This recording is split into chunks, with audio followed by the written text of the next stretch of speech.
Quelle Europe voulons-nous? Le pire des services à rendre à l'Europe est d'en dire du bien aveuglément comme un cabri européiste. Car si les acquis de la construction européenne sont considérables, depuis l'appel de Robert Schuman du 9 mai 1950, qu'on va fêter bientôt, l'Europe est aujourd'hui malade de son impuissance politique.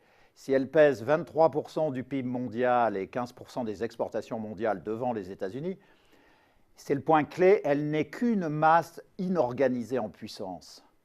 Et cette impuissance caractérise aussi bien l'Union européenne que la zone euro. L'Union européenne n'est pas un acteur majeur des dossiers stratégiques mondiaux. Elle ne joue qu'un rôle secondaire au Proche-Orient, au Moyen-Orient et en Extrême-Orient, et elle ne décide rien sans les Américains, y compris pour les affaires européennes. Quant à la zone euro, elle n'est qu'en convalescence après une crise gravissime de 6 années et retrouvera à peine en 2014 son niveau de production de la fin de 2007. De plus, les divergences croissantes de niveau de vie mesurées par le PIB par habitant entre le nord et le sud de la zone euro sont inquiétantes pour l'avenir. Pour penser l'avenir de l'Europe, il faut donc commencer par dire la vérité. L'Europe est stratégiquement impuissante et la zone euro est en convalescence fragile. En partant de ce constat, quelle Europe voulons-nous? Il faut d'abord attaquer de front les questions stratégiques concernant l'Union européenne. La première est la question de la réciprocité dans le commerce mondial. L'excédent de la balance courante de la zone euro et de l'Union européenne ne signifie pas que les échanges sont économiquement et politiquement équilibrés entre l'Europe, les États-Unis, la Chine et les autres pays. Cet excédent résulte principalement de la grave crise économique européenne.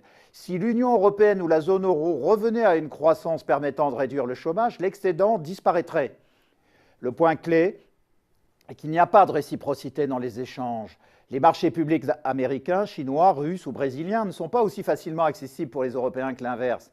Il faut donc introduire la réciprocité en termes de normes sociales et environnementales et d'accès aux marchés publics entre l'Europe et ses partenaires.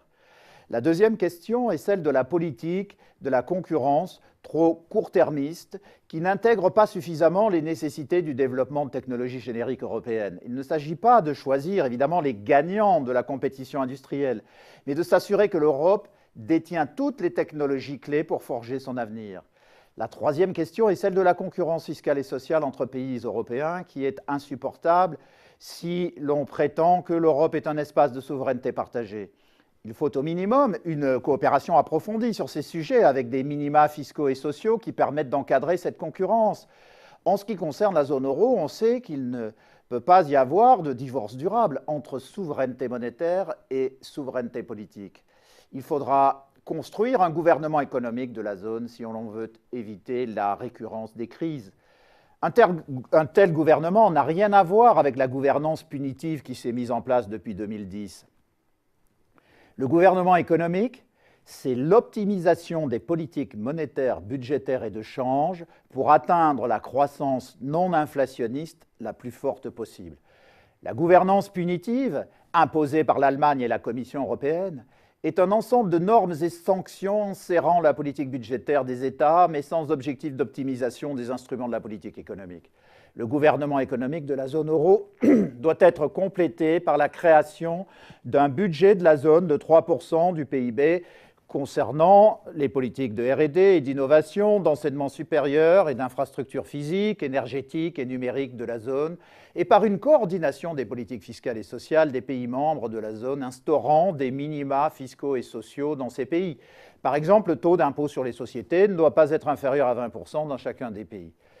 Pour être clair, il doit y avoir coordination sur la base de taux minima et non harmonisation avec des taux uniques.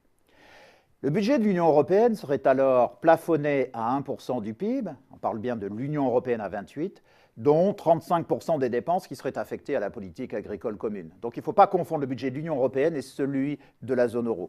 La relance de l'Europe suppose donc de sortir d'un européisme factice pour aborder les vraies questions de front. Mais pour que la France puisse prendre ces dossiers à bras-le-corps, elle doit retrouver sa crédibilité en opérant de vraies réformes pour reconstruire un secteur productif compétitif. La relance de l'Europe passe par une renaissance de la France, véritable fondatrice de l'intégration européenne. Le travail reste à faire aux deux niveaux.